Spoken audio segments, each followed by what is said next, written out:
This podcast is brought to you in partnership with EVA International Media Limited.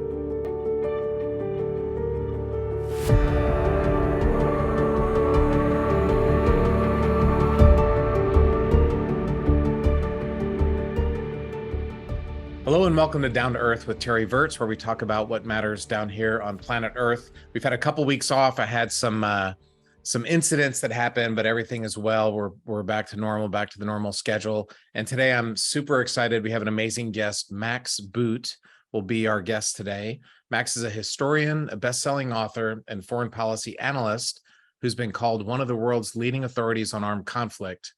He's the Jeannie Kirkpatrick Senior Fellow for National Security Studies at the Council on Foreign Relations and a columnist for the Washington Post. He's now writing a biography of Ronald Reagan, and his previous biography, The Road Not Taken, Edward Lansdale and the American Tragedy in Vietnam, was a New York Times bestseller and a finalist for the 2019 Pulitzer Prize. He's also the author of multiple other books and was named one of America's great immigrants by the Carnegie Corporation. So reading your bio, Max, I wonder what I've done with my life. That's an amazing biography that you have. I think you've done much more than I have, but I appreciate the kind words. You know, in 8th grade, I've shared this story before. They asked, what do you want to do when you grow up? And I said, be Secretary of State. That was my dream. So the kinds of things you're doing, I really am a fan of. I used to subscribe to the CFR. How many people have flown in space? Not that more than have been Secretary of State. I'll say that. So, well, can we start off with a little bit of your background? Because you have a really interesting origin story, if you will. I was born in, I used to say that I was born in a country that no longer exists, but I feel like it's kind of been recreated because I was born in the Soviet Union in 1969, came to the US in the bicentennial year of 1976. And then, when I graduated from college in 1991, and of course, that was the year that the Soviet Union fell apart, 2 years after the fall of the Berlin Wall. And it finally looked like normal civilization was breaking out in Russia. And Russia was experimenting with freedom, with democracy, with becoming kind of a normal European country.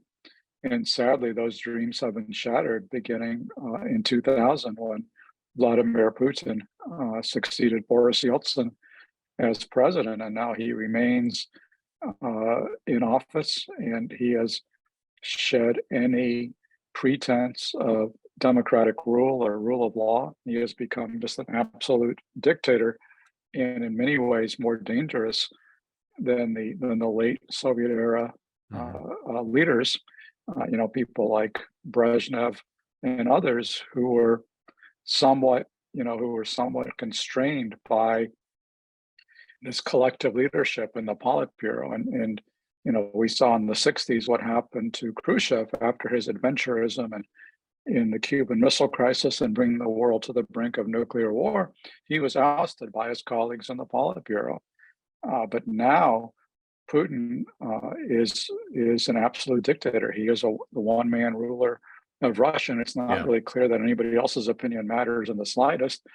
And so he has been able to do things that Soviet leaders post-Stalin would not have done, like the invasion of Ukraine and the horrors that has unleashed.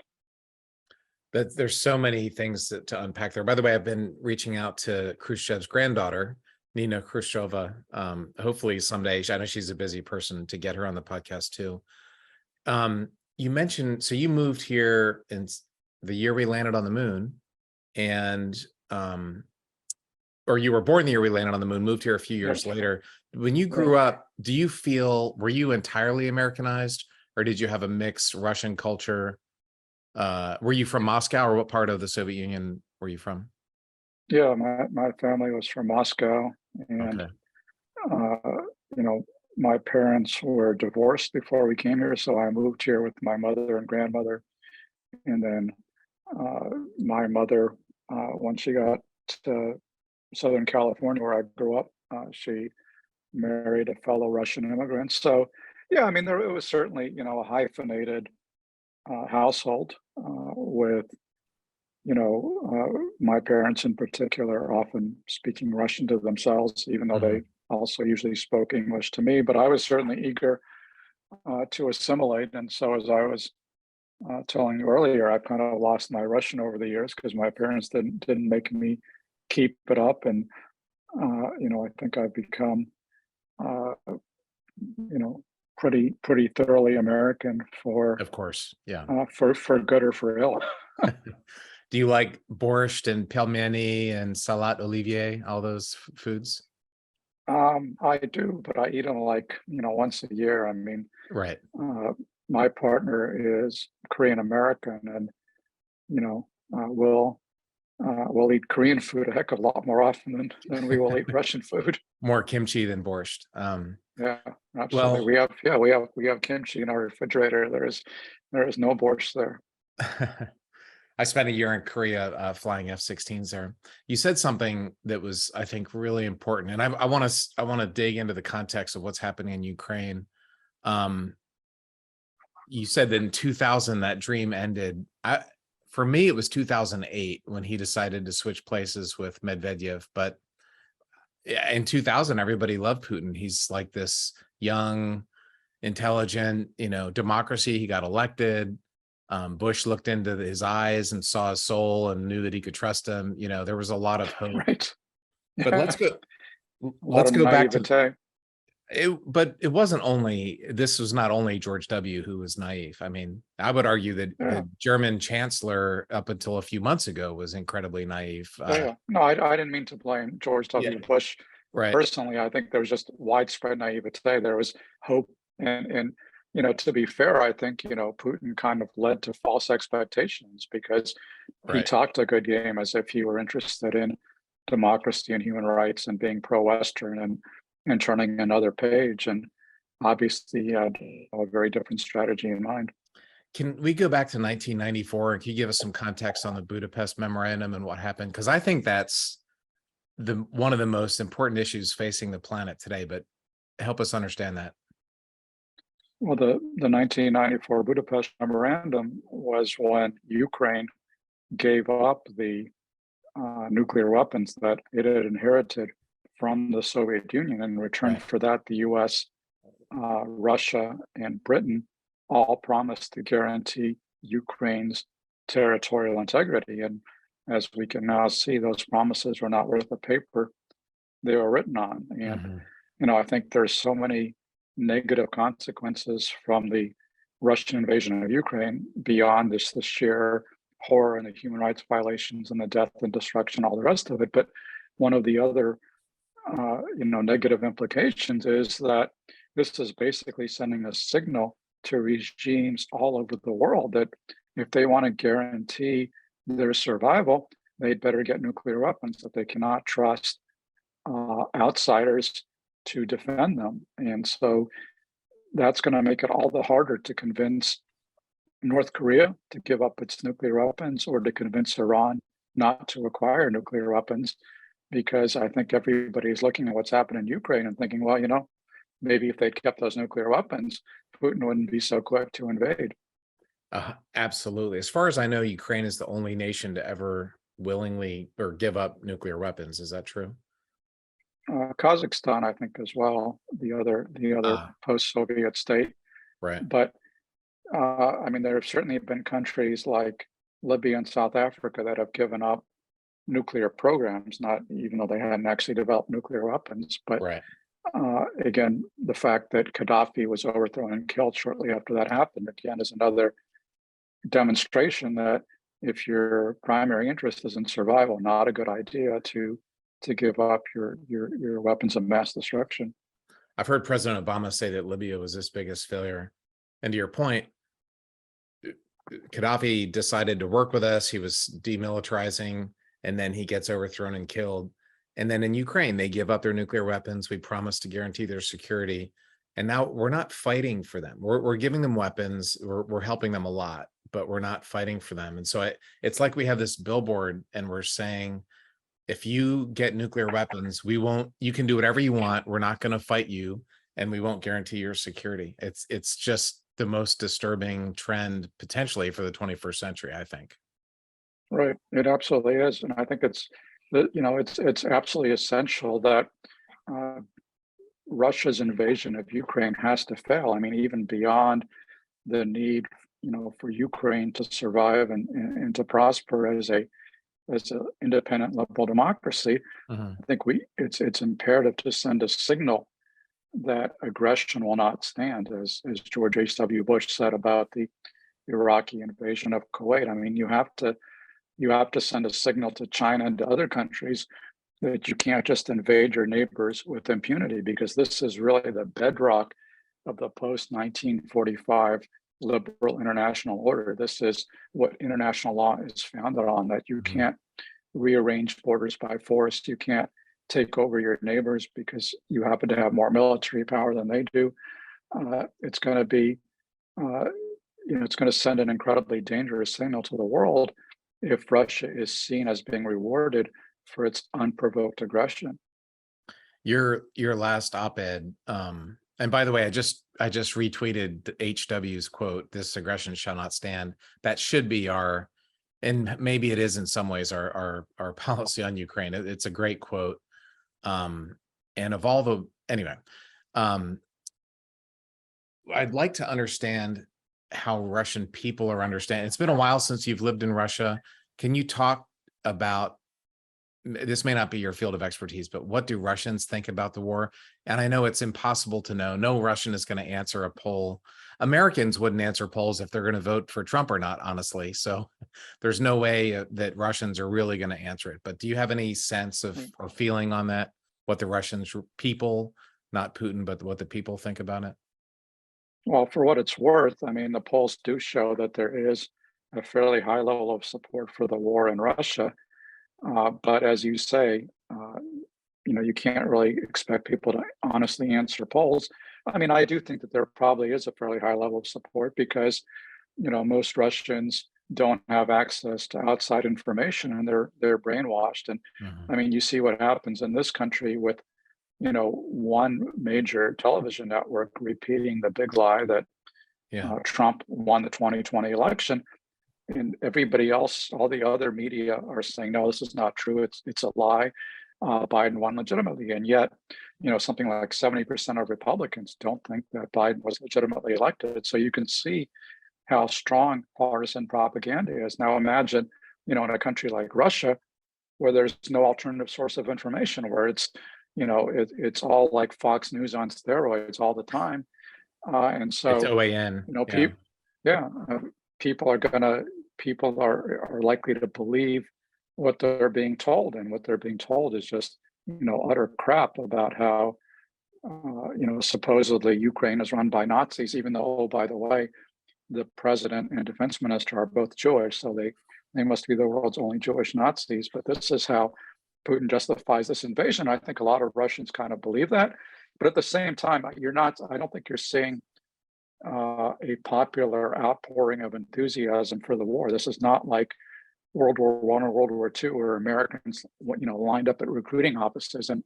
were Right. eager to volunteer to fight. You're not seeing that in Russia. They're having to pay a lot of money to try to recruit people, and a lot of the people they're using are mercenaries or, Right.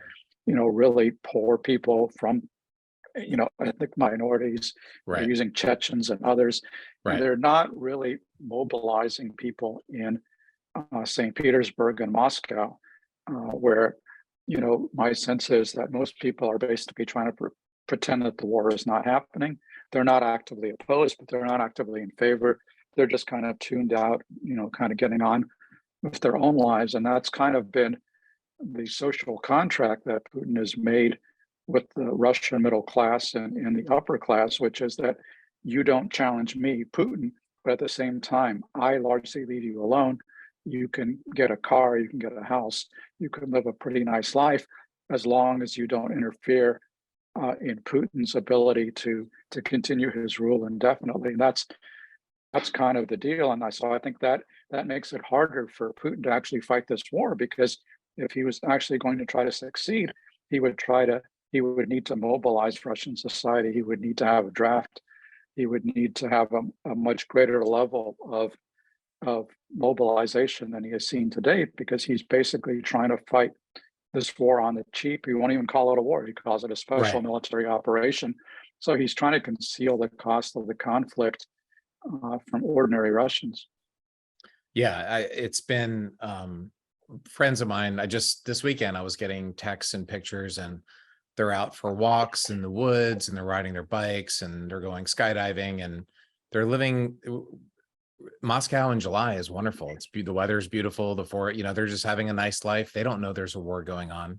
Whereas in Ukraine, their cities are shelled, they're getting killed. I mean, it's a hell there, and it's amazing the disconnect between what's happening in Moscow.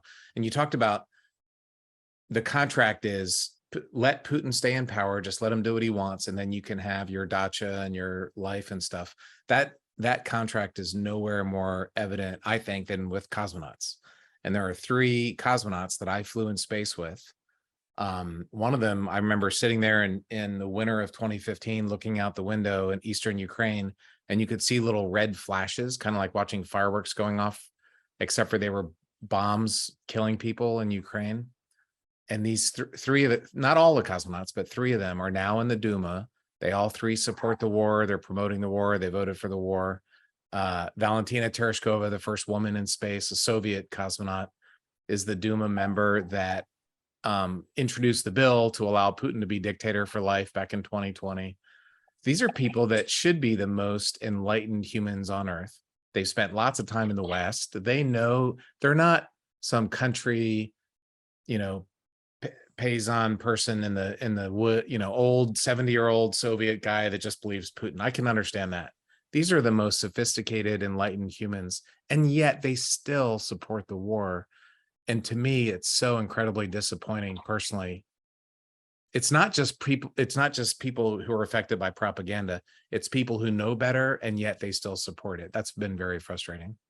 Right. Well, I think we've seen a lot of similar phenomena in this country. It's not an exact analogy, but there's Right. also, a lot of Republicans, including Mitch McConnell and Kevin McCarthy, who know better, Right. who know that Right. Trump actually lost the election and know that Trump was responsible for January 6th, but they basically have their own personal cynical reasons for going along with whoever is in power, because that's how they can achieve whatever objective they want to achieve. And I think that's true in general in most societies. That's why dictators are often so successful in staying in power, because it really takes a hero like Alexei Navalny to Right. oppose somebody like Putin, and he's paid almost the highest price imaginable. Where Navalny was poisoned, now he's in the gulag, he's suffering, he could be killed in prison. Yeah. I mean, this is a level of heroism that very few people in any society will exhibit. I mean, I'm not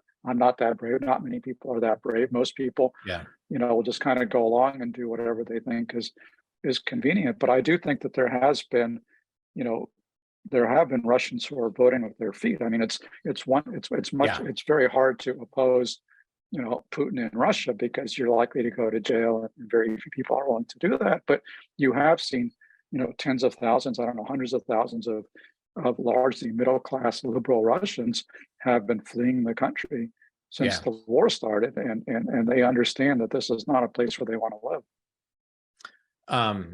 Did you see the documentary about Navalny where he actually got the 3 guys that poisoned him on the phone? It was the most incredible ambush. He got this guy to That's just a great movie. he pretended to be this guy's boss. Why didn't you kill Navalny? What did you do wrong? Putin is asking, I need to tell him. And he just gave a 10-minute explanation of why he wasn't successful. It was incredible how red-handed Putin's men were caught trying to kill his opponent. And yet the Russians have not risen up to Right. to I mean, take him out. right. No, I The mean, in a way, Ukrainians the did. fact, yeah, The Ukrainians did twice, and the Russians haven't for 22 years. And what does that say? Is there some cultural thing where they just want to have a dictator in charge of them? A lot of people say that that's the culture. that's a great question. I mean, it's hard to generalize, because, culture does change. We've seen that in many countries over many years. I mean, look at Germany and Japan, which obviously were very different places up until 1945 and have been, model democracies ever since. But I think the problem in Russia is that it was never really decommunized, never really de-Sovietized, and that Mhm. remember Putin got his start in the KGB, and that's very much the mindset that he represents. And I think, I mean, there was a decade-long experiment with democracy and capitalism in the 1990s, and unfortunately, that was largely discredited because Right. there was so much corruption, so much crime, and so Putin was able to accumulate power by promising what we would call law and order, essentially a return to stability. And that gamble seemed to work for a while because Russia did prosper, in the early years of his rule, and there was a sense that he was bringing the oligarchs to heel. So people were generally happy with what he was doing, except then, he became an ever more absolute ruler, and the price of keeping Putin in power has become ever higher. And now, the entire Russian population is complicit in the horrible crimes that are being perpetrated by the Putin regime in their name in Ukraine. Um, Help me understand also the Russian mentality. I think it's racism, but it comes down to a sense of superiority. In the Russian language, in grammar, if you're in Ukraine, you're na Ukraine, right? But for every other country, you're v Ukraine. And I don't know if you remember this, but it was one of the first things I learned when I was taking Russian lessons. And that it's kind of like sometimes in English you call it the Ukraine, but it's really just Ukraine. And the Right. Ukraine makes it seem like the Hamptons or something. It's not a country, it's like a smaller thing. But Right. Ukrainians hate this. I realize when I hear them speak, they always say the Ukraine. And there's this kind of genetic cultural attitude towards Ukraine that it's a second class citizen. Is that, or am I describing that right? Do you know what I'm talking about? No, absolutely. I think that's a very ingrained attitude in Russia because, I mean, remember, Ukraine was basically a colony of Russia for hundreds of years. And, certainly in the 19th century, the czars made every attempt to try to eradicate Ukrainian culture, to try to promote the Russian language rather than Ukrainian.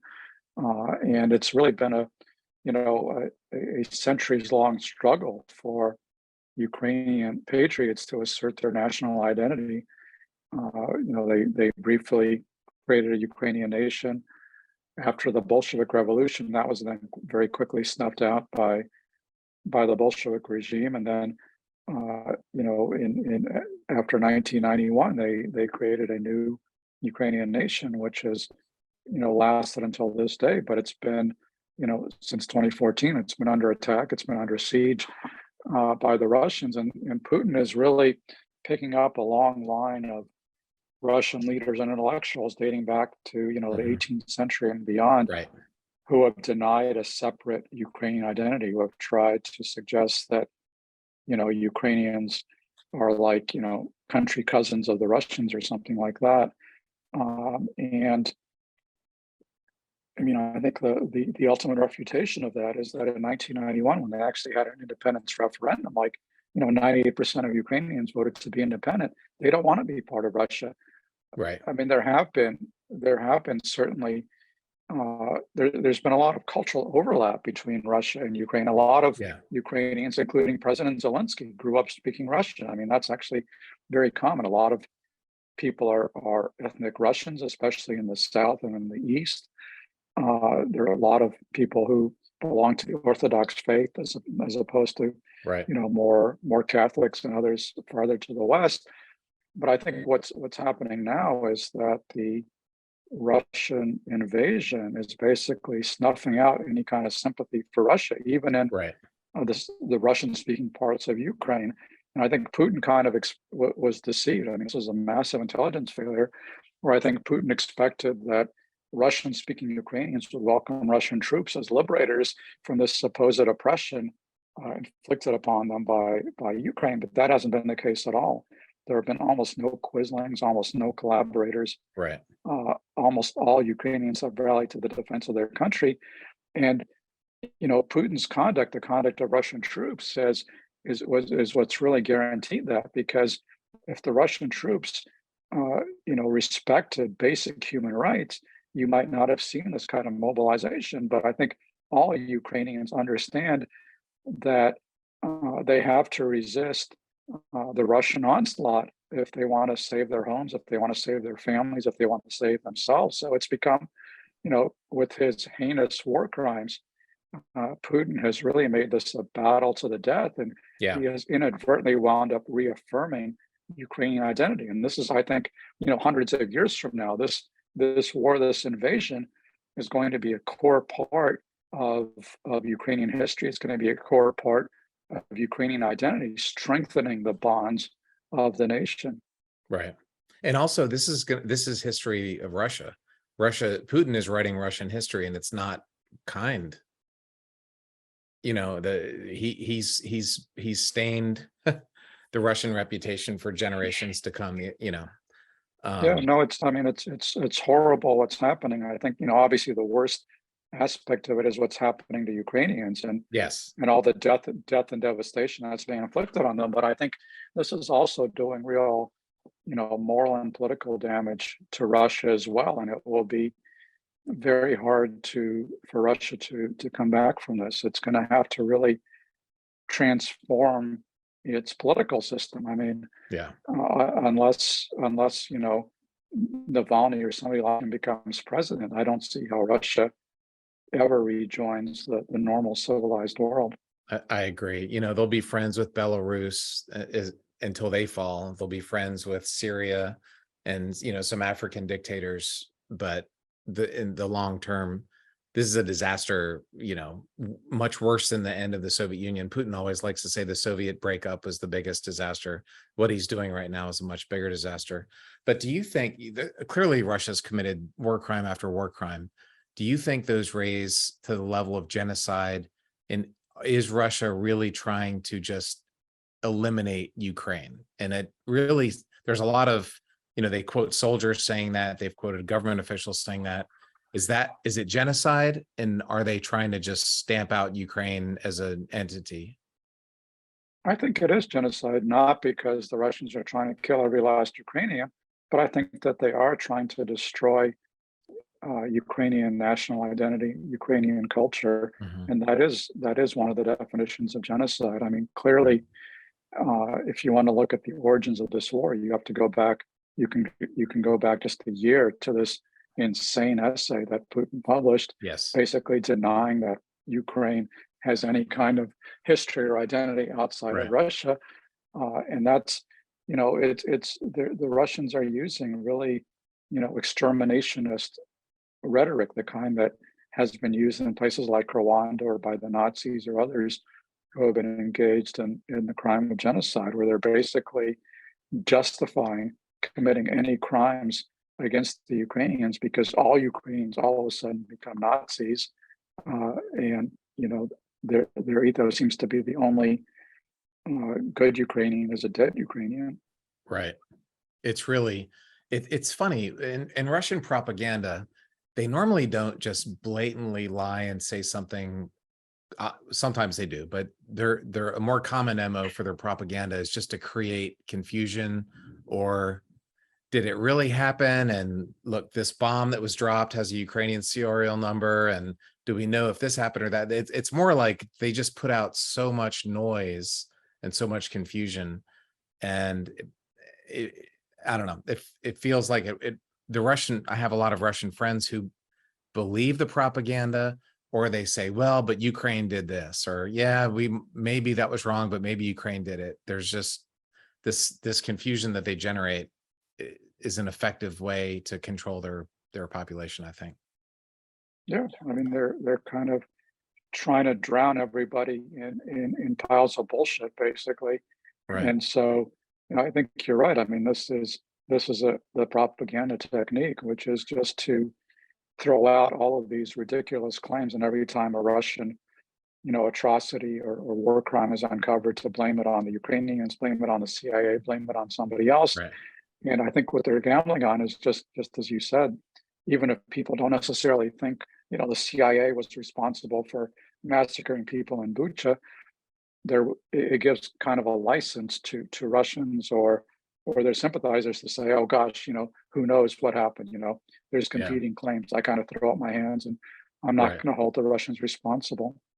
Almost all my Russian friends know the government is full of BS. They grew up in the Soviet Union. They know they really can't trust their own government that much. But at the end of the day, they're on Team Russia. At the end of the day, they're Russian, and they know that they need to suffer, and they know that the world's out to get them. And they know that the West isn't very good and Ukraine is bad. And so it's just this soup of propaganda that allows Putin to get things done that he wants to do. But I'd like to talk about what's happening in Ukraine. Like it's not a surprise. I think as you mentioned, and the West was just naive, ridiculous. Looking back in hindsight, they destroyed Chechnya in the 90s. They destroyed parts of Georgia, South Ossetia in 2008. They already invaded Crimea and annexed Crimea once in 2014. They have destroyed Syria. I mean, Putin has done, it's the same exact thing. They try and win, their army sucks, it doesn't work, and then they just bomb the place to until there's nothing left. So why were we so naive? They say if you don't learn history, it's going to repeat itself. And you're a historian. I mean, this is kind of right up your alley. We should have seen this coming. This is not rocket science. I mean, Putin said he was going to do it, and yet we still kind of didn't believe it was going to happen. I don't know. Yeah, I think that's exactly right. I mean, I think you've had, the American administrations, George W. Bush, Barack Obama, Donald Trump, all of whom have tried some version of a reset with Putin. All of them Right. have said that, basically we need to have good relations with Russia. They're a nuclear power. They're an important state. So therefore, we have to reach some accommodation with them. And it does taunt you, because it makes you wonder, with all of the sanctions that we've put into place on Russia now belatedly, just in the past year. I mean, what if we'd done this in 2014 when Putin invaded eastern Ukraine and seized Crimea? Sanctions take a long time to work, but they would have, had a lot more impact if they'd been imposed in 2014 than, imposing them this year. Or, to take, another example of refusing to face reality. I mean, what if Germany had been working for years to expand its nuclear power industry rather than phasing out nuclear power? They wouldn't be that dependent right now on Russian natural gas. And this is what Putin is counting on, that he's going to divide the West, because if he cuts off natural gas to Germany right now, where they get, they need that natural gas to power their industry, to power their economy. They're likely to go into a recession without it. And so, this is the huge mistake that Angela Merkel made, was relying on Russian energy. But what if they transitioned away from it years ago? We would be, combined with much tougher sanctions on Russia, we would be in a much better place today. But we've been, presidents of both parties have been pretty consistently in denial about the nature of the Putin regime and how to deal with it. Yeah. Energy security is so critical. I don't know if you can see my head is exploding now. If Germany would have just kept the nuclear power that they had, that was safe, that was German made, that was emission free, environmentally friendly, and not dependent on Russia, the dynamics would be so much different. But they made an emotional, ill-informed decision. And as a side, I don't want to go too far down this rabbit hole. We're making the same mistakes now with China, because batteries, wind and solar are greater than 50%, in some cases 90% made in China. And we're shifting to becoming 100% dependent on China for our energy. And we need to learn that lesson for energy security. But that's the case of another podcast I'd love to do. Before we get there, I want to throw out, I have a thesis and I want to hear your thoughts on it. Because we made a promise to Ukraine to provide for their security in 1994, because we want other dictators and nuclear powers to understand that they don't have carte blanche, I think that the US should send troops, that the UK, that other NATO nations should send actual military personnel and equipment into Ukraine, not to the front line, but to set up Patriot air defense zones around Kiev and Lviv, to set up HIMARS positions that we can attack the Russians with. I think we need to be actively engaged there for a couple reasons. A, we said we'd do it. B, it'll deter future people. Like you said, we're a lot stronger than Russia. We need to act like it. But most importantly, it'll end the war quicker, which means the Ukrainians stop dying as quickly, as much as they are now, sooner. And the global recession ends sooner, and the global food hunger. There's a lot of good reasons to end the war sooner. We have, I think, foolishly, I think we should have left some strategic ambiguity. We said we're not sending our troops into Ukraine under any circumstances. I think that was a mistake. So that was a lot of my thoughts. I just want to hear your thoughts on that. Well, I have not been advocating sending U.S. troops because I think, President Biden is right to be concerned that we don't necessarily want this to escalate out of control. And so I'm not in favor of sending U.S. troops to actually fire on the Russians, but I don't think that we need to do that. I think what we need to do is to send a lot more weaponry and train a lot more Ukrainians to opt higher end weaponry. I mean, we've been sending the HIMARS very slowly, but they've been extremely effective. Even a dozen HIMARS systems, the multiple launch rocket systems with a range of about 50 miles, those have essentially blunted the Russian offensive and brought the Russians to a standstill. So, if 12 HIMARS can achieve that, imagine what 60, 70, 100 HIMARS can achieve, especially with longer range rockets. Or, we've been refusing to send the Ukrainians fighter jets. We nixed a Polish plan to send MiG-29s in March. I don't get this. I mean, we're actually, as you know, we're phasing out dozens of older model F-15s and F-16s, as well as A-10s from the U.S. Air Force. So those planes are readily available. And the estimates that I've read suggest that with experienced Ukrainian pilots, it would probably take maybe a couple of months of training to get them up to speed on these American platforms. So, why don't we provide those? And along with Abrams tanks, I mean, we have a lot of tanks. We ought to be sending some of those to Ukraine. Again, I don't really understand. Again, I'm not arguing for, I wouldn't go as far as you do. I'm not arguing for sending U.S. troops to Ukraine, but I don't understand some of the kind of self-imposed limitations on what kind of weaponry we're willing to send. And one of the craziest things is that, the Russians right now are bombarding Kharkiv, which is the largest city in Ukraine. It's like 20 miles from the Russian border. Right. And the Ukrainians are not really being allowed to head back because the Russian artillery batteries are located on Russian soil. And we're telling them, you can't use our weapon systems to attack Russia. Well, the Russians are hitting Ukrainian territory. So, the Ukrainians ought to be free to hit back. I mean, I just don't understand this fear of Putin. Like, what is he going to do? I mean, is he really going to start World War III? I don't really see any indication that Putin is suicidal. I mean, remember, this is a guy who sits at a 30-foot long table because he's so afraid of catching COVID. Is he really going to use nuclear weapons and start World War III? I mean, we're worried about the fact that he has a lot of nuclear weapons, but don't forget, we have a lot of nuclear weapons too. I mean, and we have missile defense. Yes. I mean, and we have a much more powerful conventional force. And frankly, even if the Russians used a nuclear weapon in Ukraine, which I don't see any indication that they're doing, but even if they use that, we could retaliate very effectively without using nuclear weapons, just conventionally. I mean, if we unleashed NATO air forces on the Russians, there would not be a whole heck of a lot left of either the Russian army or navy. I mean, we would annihilate them based on their very unimpressive combat performance. Yeah, on February 24th, I was tweeting, we need to send ATACMs, we need to send Patriots. Had we started training Ukrainian pilots, they would be ready to go. Yeah, F-16s it's not just pilots. You have to have a weapons, logistics tail. You have to have a lot of maintenance and avionics. There's fighter jets are a little bit more. But a lot of that, that's true. But a lot of that could also be provided by contractors. And that's, that's how we did it with the Afghan or Iraqi Air Forces, for example.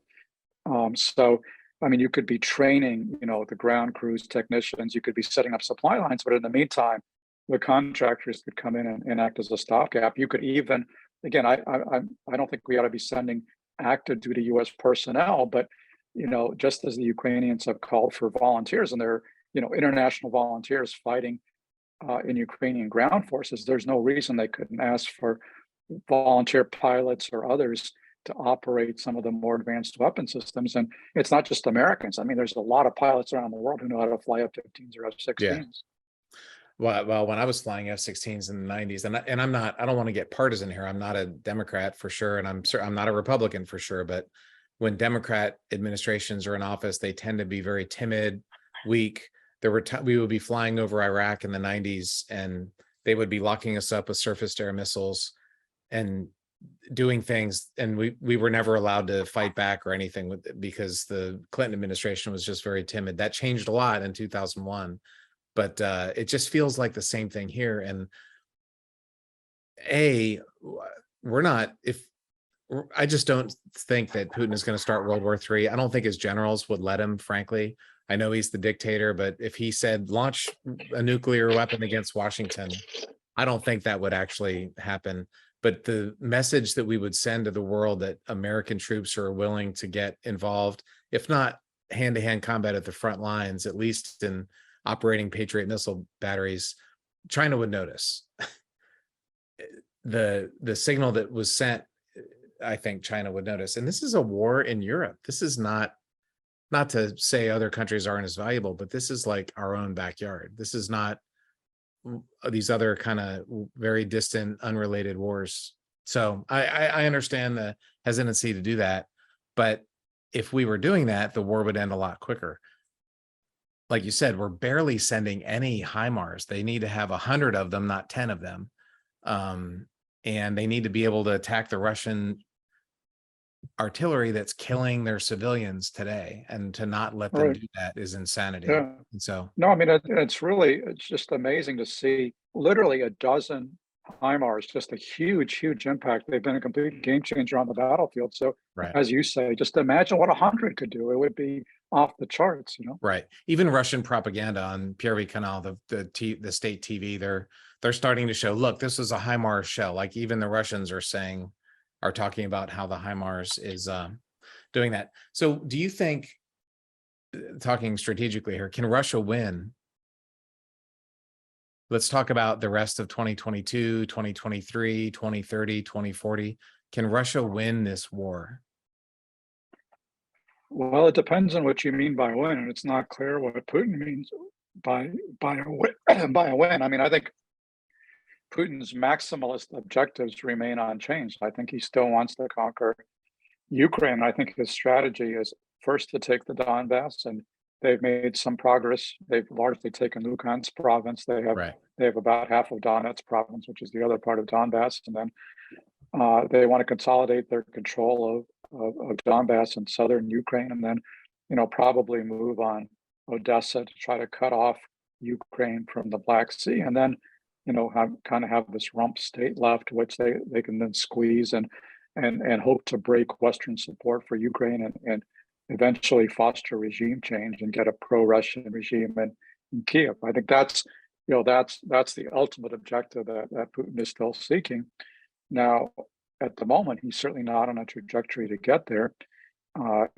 But one of the benefits of being an absolute dictator with total control of the media is he can sell almost anything as a victory. I mean, even if Russia walks away with the little more land in Donbass, they can claim that they have expanded the glorious frontiers of Mother Russia and have dealt a blow to the Nazis in Ukraine. I mean, they can spin up basically almost any BS in the Russian media.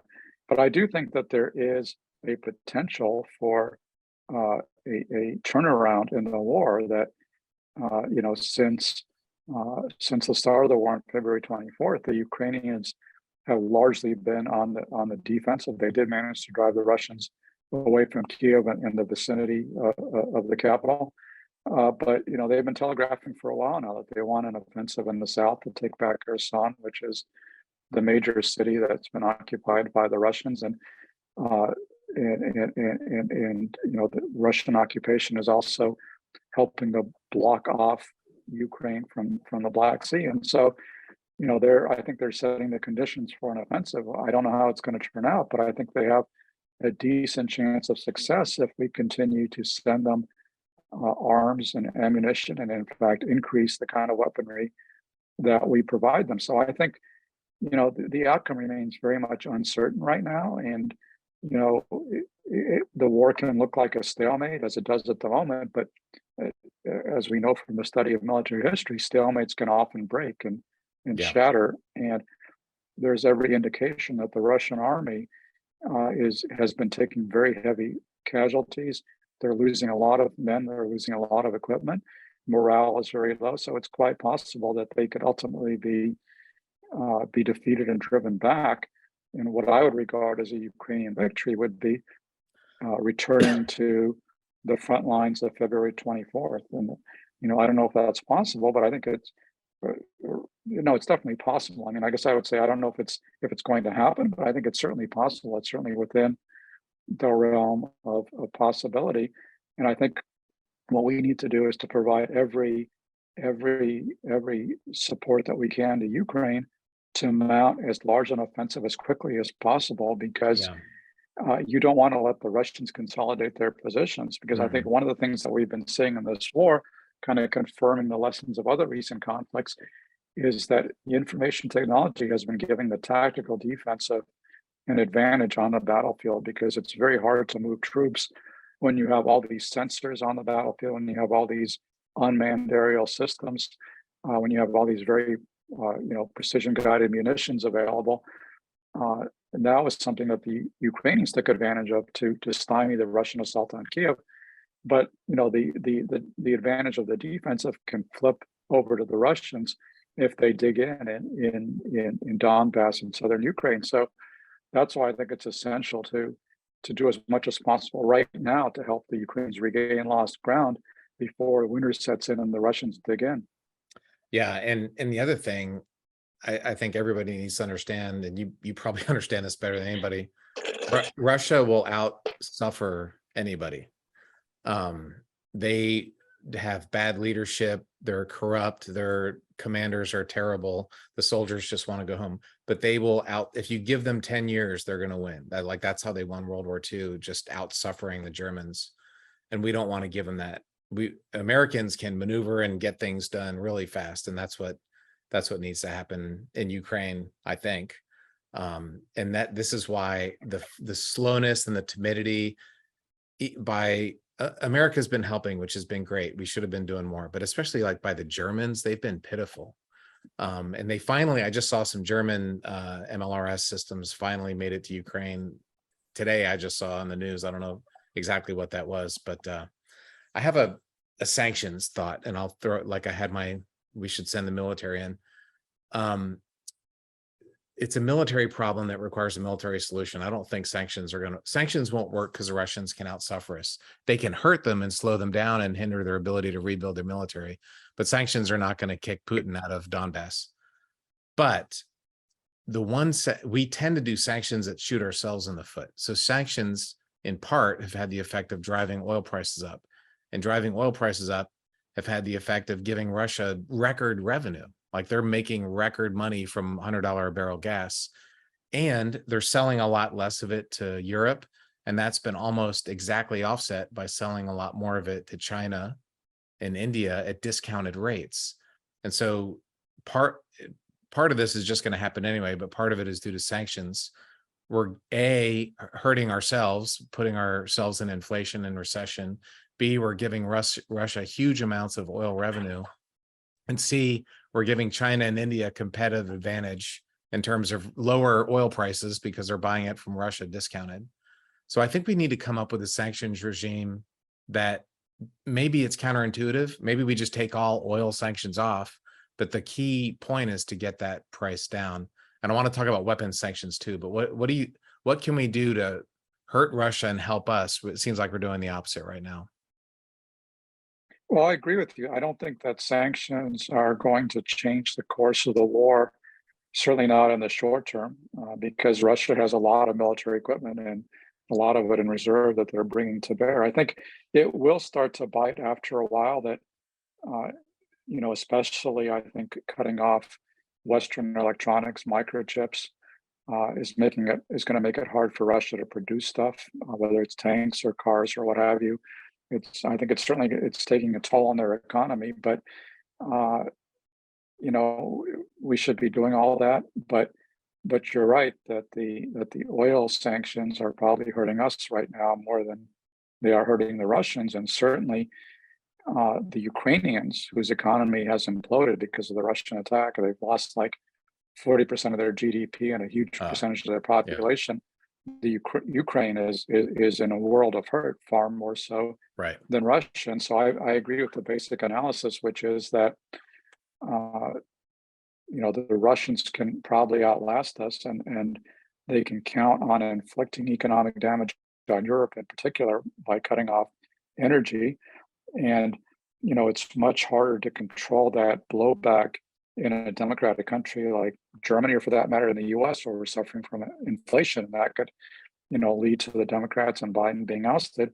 It's much harder to control that economic blowback in a democratic country like Germany or the US than it is in Russia, where, yeah, I mean, people will suffer, but what are they going to do about it? Because if they speak out against the war, Putin will throw them in jail. So as long as he has enough money, enough revenues to fund his army and his security services, he's secure. And clearly he has enough revenues for that because, as you pointed out, Russia is probably going to actually make more money from energy this year than they made last year because of the increases in prices.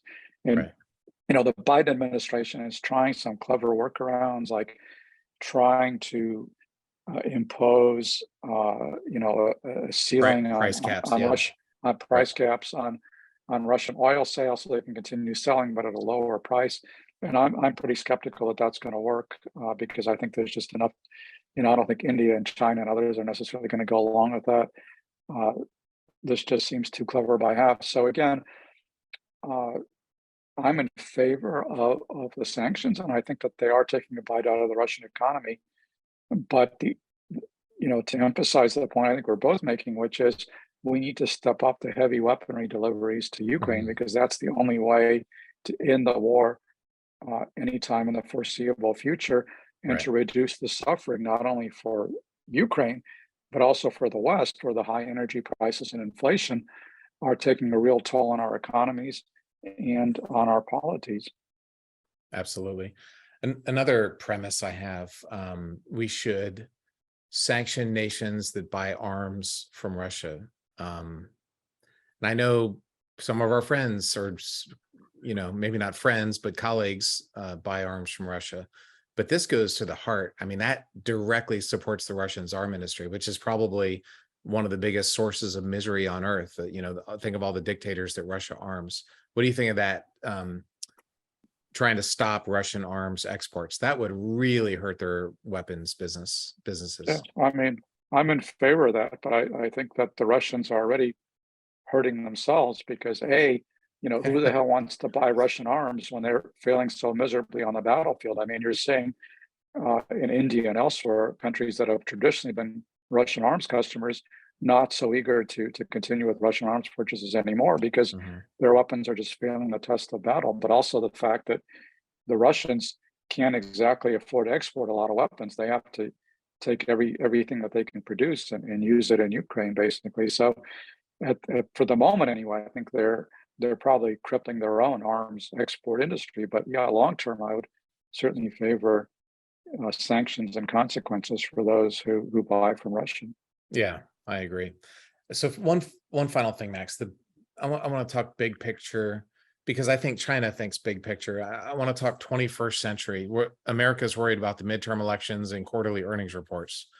China's worried about the 21st and 22nd and 23rd century. So look out into your crystal ball. I've felt this way for years. I've been, when I do my speaking, I always say it feels like it's 1930 and 1940 is not that far away.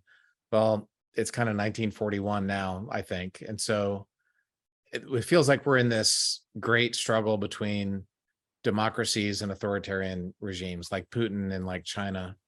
Democracy's not been, we've had some issues in the last few years. So what do you see the same struggle? And what are you looking at in the future, strategically? Absolutely. I see the same struggle. And, in general, I've always been a believer in democracy. I've always been a believer in the United States of America because I think our track record is pretty good. And a lot of people over the years, whether the Nazis or the Soviets or others or the Japanese, have underestimated us and have been surprised by our economic and military power. We've certainly, falsified predictions of American doom many times in the past. Mhm. But right now, frankly, I'm very worried about our future, more worried than I've ever been. And I'm more pessimistic about America's future than I've ever been because I think the real threats that we face are not external. I think, we can deal with Russia, we can deal with China. Those are major competitors, but I'm pretty confident in our ability to compete with anybody if we get our act together on the home front. But unfortunately, what I see on the home front is that we are not getting our act together, that we seem to be coming apart at the seams with extreme partisanship. Mhm. And I'm also very worried as a former Republican about the direction the Republican Party has taken into embrace of authoritarianism and denial of reality. And, I read stories about Trump plotting a comeback and what he would do if he won office again, purging, tens of thousands or even hundreds of thousands of civil servants and replacing them with ultra MAGA loyalists. I mean, I'm not sure that our democracy can survive another Trump term, but he remains, even though he's less popular than he was, I mean, he remains the front runner for the Republican nomination. He remains still the most popular figure within the Republican Party. So, we and you know, in part because of where the Republican Party has wound up, it's making it very hard for us to deal with deep-seated problems like gun violence and the fact that we have all these mass shootings. We have levels of gun violence that are off the charts compared to any other democracy, and yet overall, we're making it easier rather than harder to acquire guns. So, I just worry about the ability of our political system to deal with major issues that we face, and I worry about our ability to preserve our democracy. And I think there's been Mhm. a lot of complacency in the U.S., and we tend to think, oh, our democracy's been around for more than 200 years, so it'll always be around. Well, I don't think you can confidently bank on that. I think Mhm. you have to defend our hard-won democratic achievement, and I think it's really under threat, under siege at home. And so, you know, I would not be that worried about the future of the country, if Larry Hogan were the Republican nominee in 2024, but because he's not going to be the Republican nominee, I do worry about the future of the country, and I think there is good cause for concern. I'm a native Marylander. I've been talking, yeah, Larry is very much front and center on my mind, and your response just 100% mimicked exactly what I think. You just said it much more eloquently than I could. I think things like the primary system that we have favors extreme candidates. There's just some structural changes that we need to make. They say you can't have a third party because Democrats and Republicans have such a grip on power, and that's probably true. I don't think we can survive with just Democrats and Republicans. So it's a very much a catch-22 that we have nowadays. And unless we get that right, we survived 2020 because the Secretary Raffensperger in Georgia did the right thing and Pence did the right thing, but we were really close. Right. And the rest of the world noticed that. Here's the thing. I travel all the time. All my business friends in Europe and in China and around the world, they're like, Terry, this French friend of mine said, when I was a kid, the US was like the savior of the world. They defended us from the Soviet Union. Ronald Reagan led the world. The US was great. And he's like, Terry, I don't think that anymore. And the whole world has noticed what we've been doing. So we need to get our act together. I think I hope this is a wake up call that we can kind of slap ourselves in the face and wake up. Unless we get our democracy right, the Chinese Communist Party will be more than happy to fill in, you know. Yeah. Well said. Yeah, exactly right. So we need to do that. Well, Max, thank you so much, especially for that ending. That was a great summary. This was an amazing event. Again, your next book is a biography of Reagan. Your last book was about Vietnam, a New York Times bestseller. Is there anything else? You have an amazing column, by the way, in the Washington Post If you guys Thank you. don't subscribe to the post, I highly recommend it. I don't know if it's weekly or every few weeks. It comes out, seems like pretty often. Yeah, a couple times a week. Couple times a week. There you go. So Max Boot, thank you so much, and keep up the great work, and let's stay in touch, because we're definitely, there's a lot of important issues here. It's not about rocket science, it's about political science at the end of the day for life on Earth. And so Yes, I thank enjoyed you our so much. conversation. This Thank was a you lot very of much. fun. Thanks for having me on. Thank you. Bye-bye. Yeah. Thank you.